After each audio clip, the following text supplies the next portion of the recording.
गुरु भक्ति योग। अज्ञान का नाश करने वाले तथा ज्ञान देने वाले सद्गुरु के चरण कमलों में कोटि कोटि प्रणाम। समदर्शी संत महात्मा और गुरु के सत्संग का एक भी मौका चूकना नहीं। अपने स्थूल मन के कहे अनुसार कभी चलना नहीं, अपने गुरु के वचनों के अनुसार चलना।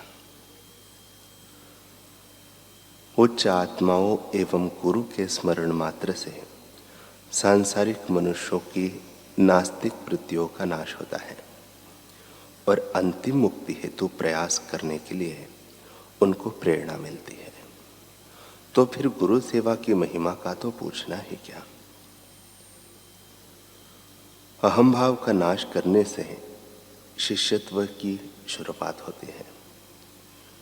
शिष्यत्व की कुंजी है ब्रह्मचर्य व गुरु सेवा। गुरु से मिलने की उत्कट इच्छा और उनकी सेवा करने की तीव्र आकांक्षा मुमुक्षुत्व की निशानी है। गुरु महाराज के प्रति संपूर्णतः आज्ञा पालन का भाव रखना यह शिष्यत्व की नींव कही गई है। सूफी संप्रदाय में मौलाना जलालुद्दीन रूमी का नाम बड़े आदर के साथ लिया जाता है। इनका घर था बलख यानी ईरान में और पिता का नाम था शेख बहाउद्दीन। बचपन में इन्हें सब प्रेम से जलाल कहकर बुलाते थे। बालक जलाल अपनी उम्र के अन्य बालकों के साथ से बिल्कुल अलग स्वभाव का था। जब बच्चे उससे कहते चलो जलाल पतंग उड़ाए, तो वह कहता जिंदगी की जो पतंग उड़ती जा रही है, मौत जिसे काट देगी, मुझे उसकी फिक्र है।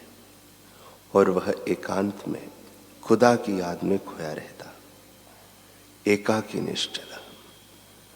बड़े बूढ़े कहते क्या सुनमुन बैठा रहता है, यह तो खेलने कूदने की उम्र है, जा मौज मजा कर। वह कहता मेरा मजा मेरे रब की याद में है, मेरा मुंह उनके नाम जप से मीठा हो जाता है। जलाल के पिता भी सूफी संत थे, अतः बालक के हृदय पर उपासना के संस्कार दृढ़ता से पड़ गए। परिवार के धार्मिक माहौल में ईमानदारी पर दुख कातर का स्नेह, सौहार्द, सरलता जैसे सद्गुण जलालुद्दीन के जीवन में सहज विकसित हो गए। आध्यात्मिक शास्त्रों का अध्ययन व संत महात्माओं के सत्संग से उनका विवेक निखर उठा और हृदय में परमात्मा प्राप्ति की तीव्र लालसा जागृत हो उठी। देश विदेश से सत्शास्त्र मंगाकर वे उनका अध्ययन करते और खुदा तक पहुंचने का रास्ता ढूंढते। जहां चाहा वह रहा। 37 वर्ष की उम्र में उन्हें उनके रहनुमा सद्गुरु मिल गए, जिनका नाम था शम्स तबरेज। सद्गुरु की कृपा से उनके हृदय के सारे संदेह दूर हो गए, निरुत्तरित प्रश्नों के उत्तर मिल गए। खुदाई में वे खुद डूब गए। फिर उन्होंने कहा आ बादशाह आलम दर बस्ता बुद्ध मुहकम पोशित दलक आदम य अनी की बरदर आमद। शहंशाहों के शहंशाह ने शरीर के अंदर बैठकर मजबूती से दरवाजा बंद किया हुआ है। फिर वह खुद ही इंसानी जामा पहनकर यानी सद्गुरु का रूप लेकर उसे खोलने आता है। वे लिखते हैं मैं मामूली मौलवी कभी मौलाना नहीं बन सकता था अगर शम्स तब्रेज के दीदार न होते। हाजी मक्के की परिक्रमा करते हैं, लेकिन मैं यार की परिक्रमा करता हूं।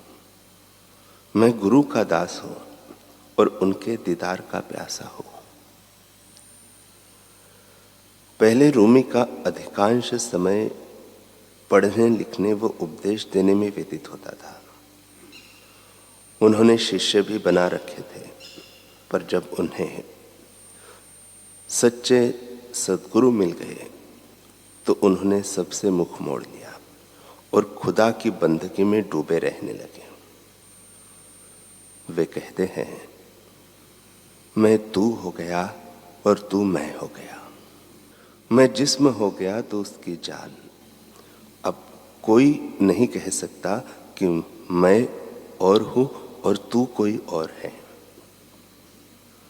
वायुयान से यात्रा करनी है तो पायलट पर भरोसा रखना पड़ेगा। बस से जाना है तो ड्राइवर पर भरोसा रखना पड़ेगा। नदी पार करनी है तो नाविक पर विश्वास करना पड़ेगा। और खुदा को, प्रभु को पाना है तो सद्गुरु पर भरोसा करना ही पड़ेगा। सूफी संत हजरत सुल्तान बाहू कहते हैं, मैं तो भूला हुआ था, गुरु ने ही मुझे मार्ग दिखाया। मैं ता भुल्ली वैंदी बाहू, मुर्शिद राह बजाया हूं। वे कहते हैं, अगर मेरा पूरा जिस्म आंखें हो जाए तो भी अपने सद्गुरु को निहारते निहारते जी नहीं भरेगा। काश मेरे तन का एक एक रोम लाखों आंखें हो जाए, एक झपके तो दूसरी खुल जाए, पर इतने दर्शन के बाद भी मुझे चैन नहीं आएगा। मैं क्या करूं, किसके पास जाऊं? सुल्तान बाहू कहते हैं कि गुरु का दीदार मेरे लिए लाखों करोड़ों हज के बराबर है। धरती की तपन बारिश से बुझ जाती है, तन की प्यास पानी से बुझ जाती है, पर हृदय की प्यास, सच्चे सुख की प्यास, परमात्मा प्राप्ति की प्यास तभी बुझती है जब कोई सच्चे रहनुमा मिल जाए, ब्रह्मवेत्ता महापुरुष मिल जाए। उनके अमृत वचनों से जन्मों जन्मों से सुख की प्यास में भटक रहा जीव पूर्ण तृप्त हो जाता है। फिर उसे बाहर की वस्तु, व्यक्ति, परिस्थितियों में सुख खोजने जाना नहीं पड़ता। वह स्वयं परम सुख स्वरूप हो जाता है, परमानंद स्वरूप हो जाता है। ऐसे गुरु भक्त शीघ्र ही धन्य धन्य हो जाते हैं।